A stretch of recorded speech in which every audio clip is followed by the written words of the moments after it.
Good morning, everyone. Today we're checking out a brand new video from Popcross Studios of him turning mythological gods into super villains.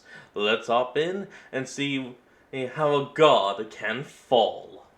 I've got two different videos planned revolving around mythological deities in the near future. I mean, one of them is today's. I gave to my subscribers 4 descriptions of different villainous variants of mythological deities from different cultures, and asked them to pick one and design what they thought that character should look like. Today I'm showing off the submissions and picking my favorite of each one to make canonical and redraw in today's episode.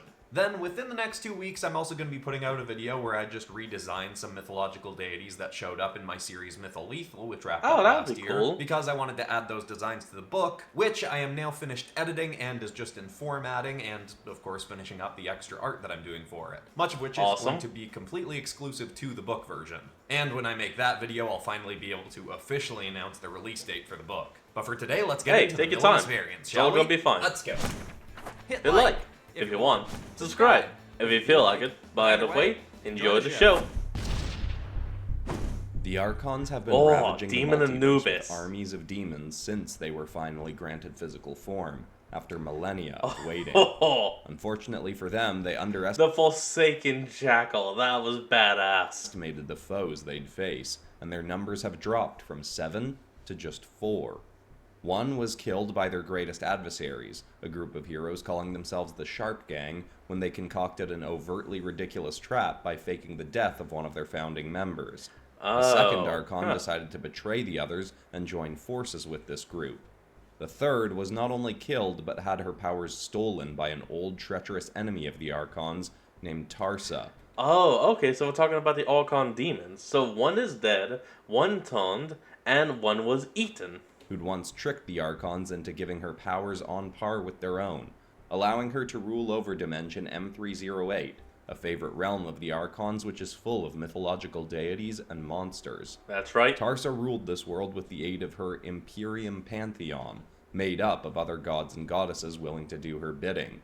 She and her pantheon were defeated by heroes of that realm thousands of years ago, and, in exchange for her life, she promised to never return. But that was a very long time ago, and Tarsa's word is not one worth trusting. Now the Archons have gathered to discuss the so this is the design he's going with. Holy shit! Someone took the concept of Demon Anubis and was like cracks fingers. Oh, we'll go in demon. Emergence of this threat. Well, aren't we a sorry-looking lot? Anyone extend an invite to old Fantarel, round out the numbers a little more? Would make this party a bit more fun to get to disembowel the excommunicated. Leave Fantarel be, Psycho-Perdelic. She is no longer our concern. That was loud. Now, where have you been? Not our concern. She turned on us and teamed up with those not-so-feeble playthings you swore wouldn't be a real problem for us. Let me remind you that having a physical form is a privilege, one I could rid you of in profoundly agonizing ways. That is now true. Answer my question. Where were you? When I call, you answer. Alright, sorry, but I thought taking a few extra minutes would be forgivable considering I was getting the lowdown on what our old pal Tarsa's up to. Yeah, it has been a few years. Huntly, do not address that traitorous whelp as anything more than the vermin she is. Where is she? If you found her, you should have the kaiju demon. I want another shot at tearing her apart. Yeah, forget this contest to see who could beat her. I just want her out of the picture and to watch the light slowly fade from her eyes.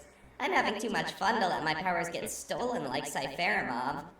You know what, Archons, normally I hate you all and I want you to burn, but I think we could make a deal. You want Tarsa dead, I want her dead. And how about a deal? Fun? What have you even been doing? I feel like you give us fewer updates than Fantarel did. Not scheming to betray us too, are you, Lovebug? Question my loyalty again, Psycho, I dare you. I'll tear your heart out and pin it to one of my Cupid Demon's dartboards. Okay. That is enough. Now tell us, what do you know of the traitor's actions? Wait, before you do, can you tone your voice down a bit? Excuse me? He is kind of loud. In short bursts, it's fine, but I can't listen to a whole monologue with you sounding like that. I'll get a headache. This from the guy who sounds like a bunch of rocks in a blender. Thank you. Then my point still stands. Oh, fine. I'll be honest, it's difficult to understand the head demon and the kaiju demon. And the other two, no, I can understand them pretty well. And here, toned down enough for you? Oh, that's You good. sound much less interesting, but in a way that'll be less insufferable to listen to for a long period of time. Thanks, man. Great. Thrilled to oblige. Anyway, Tarsa tried invading a world my demons had already been to, so I got one of my demon generals to start tailing her. Got a lot of info out of it before she caught on and killed it. Ooh. Luckily, I figured out mostly what she was doing, and just now finished a little friendly interview with someone she tried to recruit onto her new Imperium Pantheon. Looks like she's got another one of them in the works. That's not news to us. We already knew she was building one of those. Kaiju Grex learned a while ago. Yes, but we didn't know who she'd gotten to sign up for that pitiful peon parade. Which is what I'd like to call it, but her roster is getting more stacked than I'd have expected. I was just chatting with a particularly powerful version of Shiva that she was trying to get on her side, but he refused, and when he did, it only took one of her lackeys to beat him within an inch of his life. And this guy was no joke himself. The one that did the deed was a variant of Anubis she's got on her team. This was the first one she got on board, and he's a real doozy. He's from dimension U099, where variants of all the Egyptian deities once lived, but now this grim little freak is the only one left, and he wears the skulls of his former pantheon around his neck. Guess he got a little bored of guiding souls to the afterlife and started sending gods there himself. I couldn't even get a bead on what exactly this beastie's powers are, or why it agreed to join Tarsa. It doesn't talk. Oh yeah, no, there had to have been some kind of deal made. Unless it just went the whole typical, I'ma beat you, you'll submit kind of route. And has a pretty wide range of magical abilities, like spawning limbs and monsters out of shadows and reanimating corpses to fight for him. Honestly, the closest thing I can compare his powers to are yours, Elder. You dare compare a mere minion of the traitors to my own abilities? Not saying he's as strong as you, just got a similar vibe to his powers. I doubt any of our demon generals could even take him on one-on-one. It certainly didn't leave much of a trace left when I figured out my guy was tracking Tarsa. Thankfully, that only happened after she'd gotten her next two goons on board. So, looks like she's finding gods that can actually be on par, if not match, the remaining Archon. Like Parallax said, something happened, lost my train of thought. Let's go. Hurry this along, Psycho Paradelict. What other aids does Tarsa have? I'm getting there, but wouldn't this all go a lot faster if you just asked the all-knowing Demiurge what Tarsa is? Do not let slip any semblance of disrespect when regarding the Demiurge. And I do not bother the great being with matters as petty as this. Alright, sorry. Anyway, seems like Tarsa was really on a kick of looking for gods that could slay other gods. Wait a minute. Huh. I feel like I know who this is, but I can't exactly tell. I mean, that's clearly Mjolnir there, in the right hand, and the spear even looks similar. Gods. Makes sense she'd want the best of the best to build up her new pantheon. Almost surprised she didn't pop back over to M308 to see if anybody there was interested in shacking up with her. She's probably too scared that the God Queller and the God Overseer are still alive and ready to go another round with her. Oh yeah, they'd go so slay. well the last time. Maybe, but with her having stolen Cypherimov's power, are they really even a threat to her now?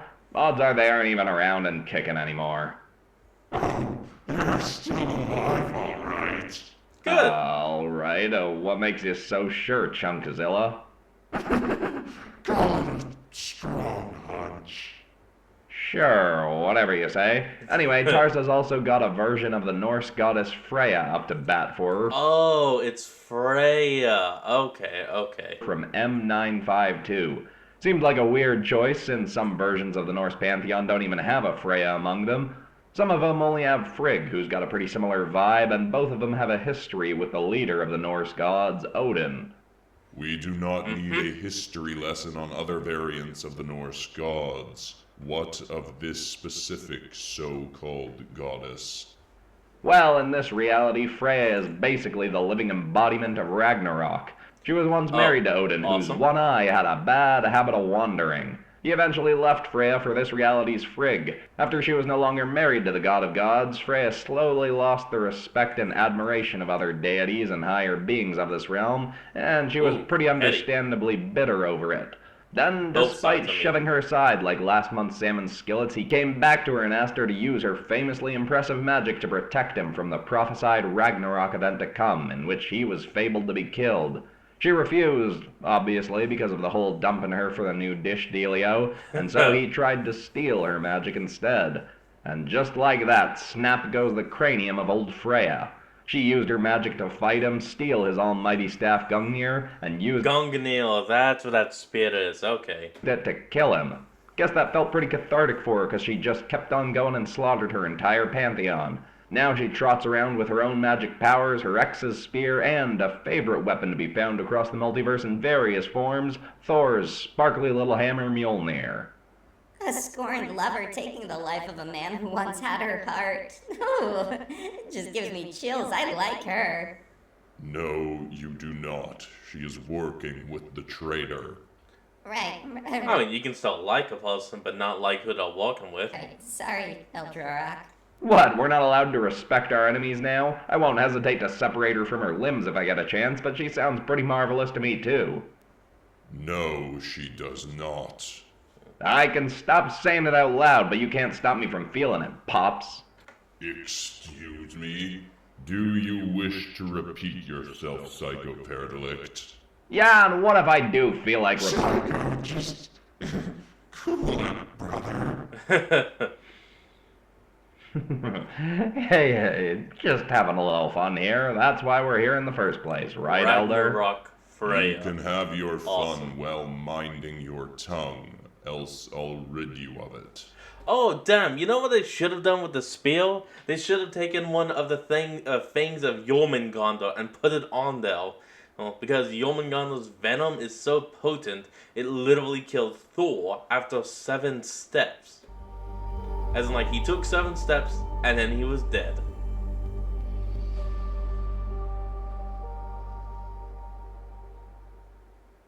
Once Tarsa had 2 gods on her side, she started using them to test out other potential recruits. Ah, and here we go, all elements Pele. Though the next person she brought in, she didn't actually force to scrap with her lackeys.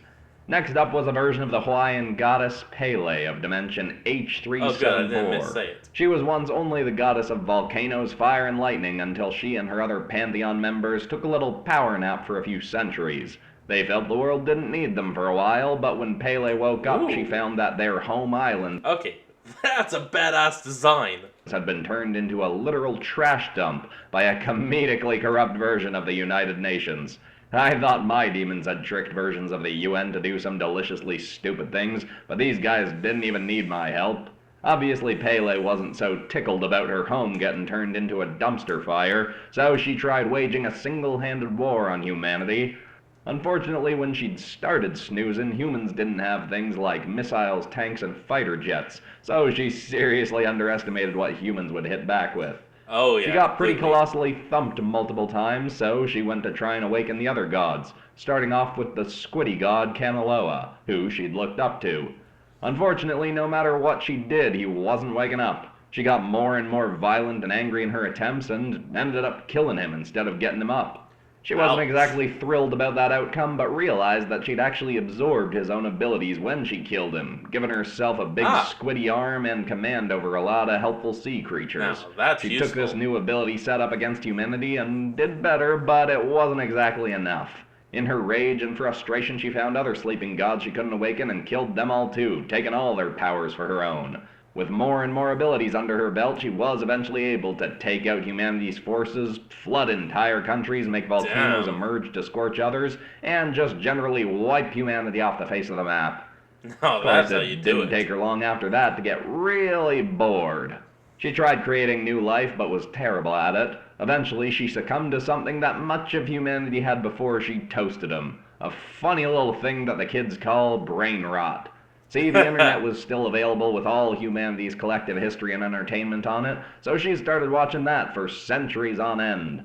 All that Oh my god, so she watched everything. power, and she still got wrapped up in watching internet nonsense endlessly. Gotta love that thing. Any world that has the internet makes it so easy for me to psychologically manipulate entire continents into hating each other and themselves for pointless reasons. I've wiped out some worlds without a single demon. Just had to manipulate their social media systems and watch them proverbially, and sometimes literally, set their society on fire while thinking they're heroes for doing so. Oh, you know what? I wonder if that's what's happening in this world. I love it too. You know how easy it is to make people think they're completely unlovable filth by just tweaking what comes across their news feeds? I can shatter the emotional security of whole societies in a few weeks. None of that sounds as fun as making kaiju to smash up their cities. That is what someone who lacks all sense of subtlety and elegance would say, Grex. Anyway, this He is like version a bag of of Pele camels. was the starchiest of couch potatoes until Tarsa showed up. Tarsa would have made Pele fight her other little helpers to test her out, but only a few lines into Tarsa's pitch for Pele to join her, go out across the multiverse and take it over with her, Pele was on board. She practically kissed Tarsa's feet and begged to join. She was so immediately adoring of I'm bold. Tarsa Let's that do the it. queen of all narcissists just let her join up on the spot. No fight required. What also helped affirm to her that it was a good decision was not too long after, Pele was the one who sensed that my demon general was spying on them. And from there, Tarsa got that freaky Anubis variant to slaughter it. Thankfully, I had enough of a hunch of who she'd look for next that I was able to get back on her tail myself. So, looks like so far, she's mostly been going after variant gods that are the last to remain of the Pantheon. An Anubis that has pretty much consumed his brothers and sisters. Freya, who has literally become the embodiment of Ragnarok. Pele, who, as we just heard, pretty much ate her Pantheon. Not literally, but, killed them and took their powers. So now there's only one left. One more Pantheon. I remembered Greeks back us when she had Roman. reign over M308 that Tarsa was Zeus. particularly fond of having Zeus and Shiva on her pantheon. So I went to some worlds where I knew there were variants of the Greek and Hindu pantheons, seeing if I could find her again.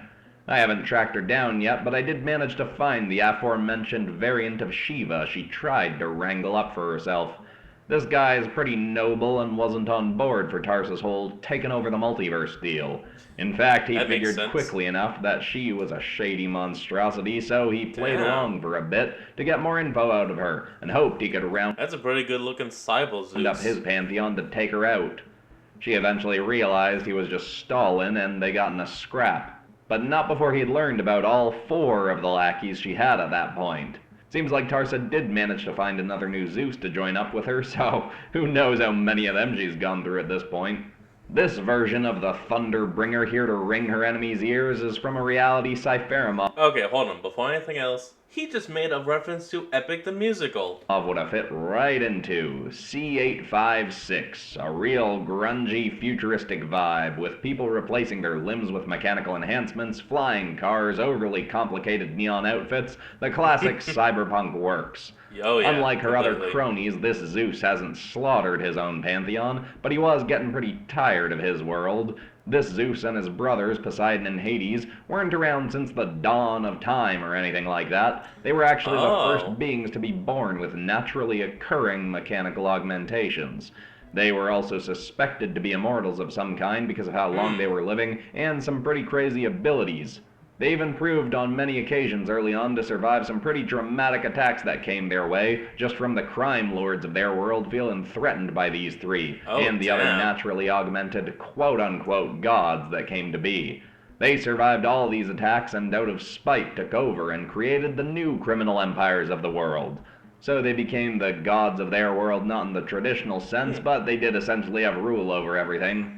Apparently after 400 years of it though, Zeus Actually was kinda getting classic. sick of having so much power so easily and wanted some new challenges. He was more powerful than everyone in his world, both in terms of mecha build.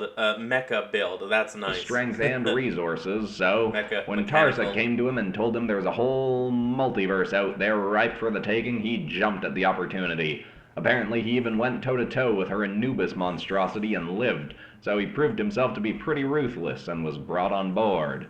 Odds are Tarsa will be able to soup him up even more than the others, considering she's got Cypheramov's techno-organic abilities, and this guy already has techno-organic limbs. Oh yeah, 10,000%. That's all the info I've got for now. Dunno if she's still on the lookout for another Shiva to join her team, but for now at least she's got 4 pretty tough ringers already squatted up with her. So Elder, what are we gonna do about it? I will do nothing. This task still falls to all of you. You wanted challenges and adventures when you came into physical form, Yep, did here you go. not? This is simply another of those. This one might be a bit much even for us, Eldrorok. If she steals just one more of our powers, she may even be as powerful as... I think what Kaijik Rex means, Yeah, Elder, he's is kinda that right. there is a chance that Tarsa becomes even a threat to you if she gets any more of our powers, right? Mm-hmm. That minuscule, irksome whelp will never be a threat to me. You say that. When I faced her last, she did seem as though she had already acquired some of your abilities, Elder. You dare claim that the traitor managed to steal any of my own might? She's got something. Oh, enough tiptoeing around your ego, Drorok. I'm sick of it. This is gonna get something. What I meant is that our so-called elder here is hiding things from us, and I'm sick of waiting for the answers to be drip-fed to me. When Tarsa got her hands on you the same day she stole Cypheramov's powers, she already got some of your powers just then, and we all know it. We've known it since then. We've just been too afraid to say anything. Sure, you're probably still the toughest of us, but you don't want us to deal with her ourselves because it's beneath you. You want us to do it because you're too scared to get the rest of your own powers taken. I mean... Your right to live is dwindling with each word you speak, psychoparadelict. Well, let's go out with a bang then, shall we? Why have you never let any of us speak to the Demiurge except you, Oh boy. Can't speak to the Demiurge. It's impossible. Can it, Kaijagrax? Just because Drorok has said that for millennia, that doesn't make it true. If you have such a strong bond with the Demiurge and it granted all of us our powers in the first place, then why don't you just ask it for more? Ask it to wipe out Tarsa if it cares so much about us controlling the multiverse. Ask it to have a chat with someone other than you so that we can see that... That's enough. You exist only because I allow you to, psychoparadelict. Thanks to the Demiurge favoring me, I could rid you right now of both your physical and non-physical forms. So go on and do it then. That'd put you down to just 2 Archons to go and handle Tarsa for you. But that wouldn't be a problem if you were actually so confident you could kill her yourself. Yeah, alright, I guess that's it for me then. Goodbye, everybody. The all-powerful Elder will now smite me and handle Tarsa on his own, because he is all-powerful and he knows best. Bring it on then. What are you waiting for? Well? Well? No one but me may commune with the Demiurge. But dude, he called you out on your bluff. You've been called! I will handle the traitor. And when I do, you will remember the degree of respect I am owed, psychoparadelict. You all will. And he's gone. Well then. Are you kidding me, Psycho? He actually backed down. How did you do that? He called this By bluff. finally getting fed up with his mightier-than-thou shtick. Now let's see if he even bothers to follow through. Oh boy, all I can say is this. Great art, good story, and I like how just ballsy psychoparadelic So we have our TV face is beginning. Our new Imperium Pantheon. Thank you to everybody who submitted for this community redraw, and specific thank you to the people who were chosen for today.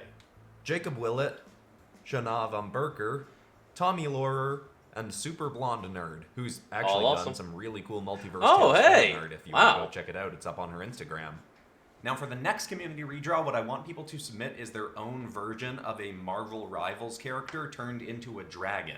And yes, it can be a character that I've turned into a dragon before in my series of turning Avengers and different superheroes into dragons. Just make sure it's different enough and based off the Marvel Rivals version of that character's design if you're doing one that I've done. Oh, okay. You can also base it off a specific skin from Marvel Rivals. I've said before, I really love the designs in Marvel Rivals, so I'm super excited to see what some of you do with turning those into dragons. And if you are doing a dragon that I've done before in the Scarlet universe, please propose some lore for how this version of the dragon would exist. Maybe it's a different breed of the same species, maybe it's even from a different universe. But regardless of whether you're picking a character I have done before or haven't done before, please submit a little bit of lore for the dragon that you're sending in. Very excited to see what you all do with that, and besides that, that's all for today, except of course for ending this video on some kind of positive or inspiring note. And the thought I want to leave people with today, I think is from an old Japanese poem, but I'm not entirely sure. I've seen this one line translated from it, which essentially says, "The longer that you remain on the wrong train,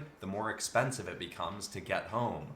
Essentially saying, if you realize that you're moving in the wrong direction in life, or something about your job or what you're going to school for really doesn't feel like the right thing, the longer you keep just going along with it and not making the change that you need to make to move in the harder it would be to return back. The direction that you ultimately want to move in, the less time you're going to have in your life to live the life that you really want to be living. Doesn't mean you have to immediately quit your job or leave school, but if you realize something isn't right about what you're doing, start messing around with some other things and try and figure out what the right thing for you really is. Exactly, and then you can start moving in that direction once you've figured it out. I hope that's inspiring. I love you all, and I'll see you all in the next episode on Monday for the next chapter of Starseed Psyche. Nice. Alright everyone, that's going to be the end of today's video, and I hope you all enjoyed this. Remember to like, comment, and subscribe for more. Link to the original will be in the description below, and I'll see all of y'all next time when we flick back on. Till then, this is Fox, signing out. Peace.